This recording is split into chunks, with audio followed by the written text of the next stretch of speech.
All right, I don't know what's scarier here. This latest news of a massive cyber attack affecting all of these institutions from Shell Oil, Department of Energy, the Office of Personnel Management, University of Georgia, Johns Hopkins, or the fact that it gets sort of like a shrug shoulder reaction. We don't know all the culprits behind this. We suspect it's coming from Russia, or at least a group connected to Russia.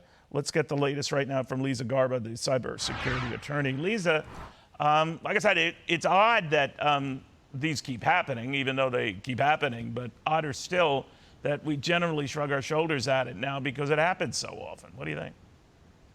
I want us to not shrug our shoulders at this, and my hope is that speaking with you, we won't anymore. You're exactly right. This is a Cold War that has heated up for many, many years. The Russian organization behind this series of attacks has actually been around since 2018, and international law enforcement has gone after them successfully at one point, but then they go underground and they reemerge even more powerful. And they've gone after organizations in the US federal government, state government, private sector, healthcare, academia, and they're also going after many of our allies in the EU. They are dangerous, and they've taken advantage of a vulnerability in a very common piece of software. The software company is actually based in the US, but they have headquarters around the world. And unfortunately, they had a series of 3 massive bugs since the end of May that this Russian ransomware group was able to take advantage of and get into various systems. You know what's kind of, maybe a chutzpah is a word, I can think of less politic words, but to demand ransom, from the U.S. Energy Department. In other words, if you want things back to the way your computers were, you have to pay us. Now, some companies, small to large, do that. What do you tell the Department of Energy or some of these other entities, including Nova Scotia and the government of Nova Scotia, Bank of Nova Scotia, that have been sort of swept up in this? Well, the US government policy is to never pay the ransom, right? Except the way that this specific Russian group acts, which is called CLOP for some reason, they expect millions of dollars in ransomware, and they will actually exfiltrate, steal the data, and they will blackmail the organizations with it until they pay up. And what we've been seeing on the dark web is that more and more names of organizations and federal pieces of the government and state pieces of the government are coming up on this list. Even though the US standard policy is not to pay, some of these organizations can't afford to not pay simply because they have to get back up online. And the types of information that's being stolen is inherently super private. We're talking health information, social security numbers, even banking information too. And when they're going after US government agencies, the concern is not only are they asking for a ransom, but this Russian group might be sharing that intel with the Russian government, and most likely they are. So how do we stop it when we keep dealing with it?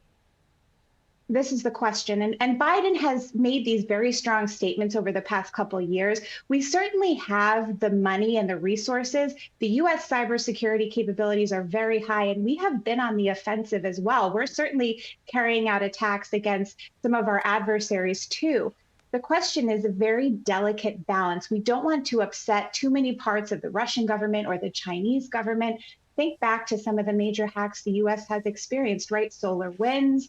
We have the supply chain attacks that happened a couple of years ago. These are all by adversaries where we have these cybersecurity, cyber attack, wartime programming going on for years. So it's really a delicate balance not to upset it too much. But in this case, we have academia, healthcare, government agencies at state and federal level. We have to act, and it's important to have a strong stance here. You kind of read my last question for you, Leeza. The coincidence of these attacks on what seem to be various institutions, Department of Energy, a major bank.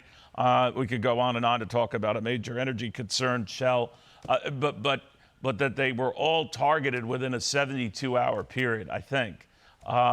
What's the strategy behind that, just on the part of the hacker to say we can do that, or to get them organized?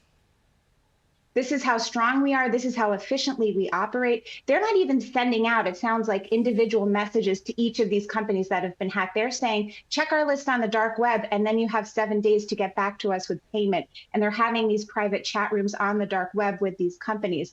And the question is, how quickly can these companies get back online, can function again? And while the software company that was breached, that had these vulnerabilities, has offered guidelines and a patch, not the easiest thing to do, especially with government systems that maybe are quite a few years older. They're separated, they're segmented. You need a good team that knows what it's doing to even implement these patches. It is scary stuff, but you've been warning us about it for years now, Leeza. Thank you very much. Leeza Garber, I'm not the cybersecurity attorney, much more. Hey, Sean Hannity here. Hey, click here to subscribe to Fox News YouTube page and catch our hottest interviews and most compelling analysis. You will not get it anywhere else.